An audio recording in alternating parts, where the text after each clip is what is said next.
किरीट सोमय्या साहेब, नितेश राणे साहेब, मीरा भाईंदरच्या पेनकर पाडामध्ये भाजप नगरसेविकेचा भाऊ, ज्या महिला बालकल्याणच्या सभापती सुद्धा आहेत, त्यांच्या भावाने एका अल्पवयीन मुलीवरती अत्याचार केलेला आहे. बरं, एका भावाने नाही तर दोन भावांनी तिच्यावरती अत्याचार केला. एका भावाने जेव्हा केला तेव्हा ती मुलगी 5वी मध्ये शिकत होती आणि दुर्दैव असं की ती महानगरपालिकेच्या शाळेमध्येच तिच्यावरती अत्याचार करण्यात आला. त्याने त्याचे व्हिडिओ काढले आणि वारंवार तिचा गैरफायदा घेतला. त्याच्यानंतर तिच्या दुसऱ्या भावाने तेच व्हिडिओ घेतले आणि पुन्हा त्या मुलीचा वारंवार गैरफायदा घेतला.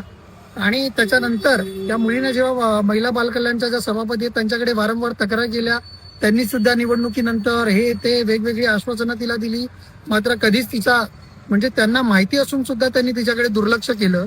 आणि महत्वाचं म्हणजे जे तुमच्या कामाचं आहे, तुमच्या राजकारणाचा एक भाग आहे, तर ती मुलगी होती हिंदू, त्यातही ती होती मराठी, आणि ज्यांनी अत्याचार केले होते ते होते गैर मराठी, परप्रांतीय. त्या लोकांनी आपल्या मराठी मुलीवरती अत्याचार केला. ती अल्पवयीन मुलगी आहे, तिच्या घरातल्यांना धमकावण्यात आलं, तिच्या मारण्याची धमकी देण्यात आली. त्यानंतर त्या मुलीने घाबरून जाऊन काही इकडच्या स्थानिक महिलांचा आधार घेऊन पोलिसात जाऊन तक्रार केली. आणि या सर्व गोष्टीनंतर सुद्धा त्या राजकारणी, तुमच्या ज्या नगरसेविका आहेत त्या अजूनही त्या पदावरती आहेत.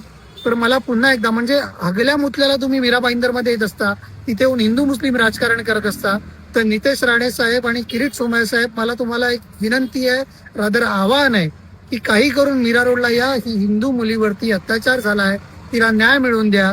तुमच्या नगरसेविका जी भगिनी आहे, तिच्या भावांनी हे केलेलं आहे, त्यांना माहिती असून सुद्धा त्यांनी हे प्रकरण दाबलं.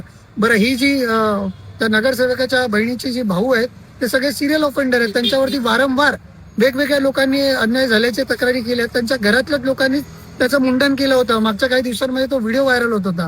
का केलं होतं? तर असंच कोणत्या ना कोणत्या मुलीबद्दल, घरातल्या मुलीबद्दल, बाईबद्दल बोललं म्हणून त्याच्यावरती ती वेळ आली होती. एका पत्रकाराला सुद्धा त्या व्यक्तीने मारहाण केली होती.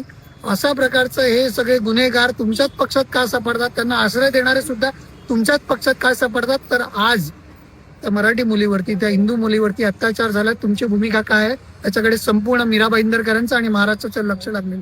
त्यामुळे मीरा भाईंदरला या आणि तुमची भूमिका सांगा. जय हिंद, जय भीम, जय महाराष्ट्र.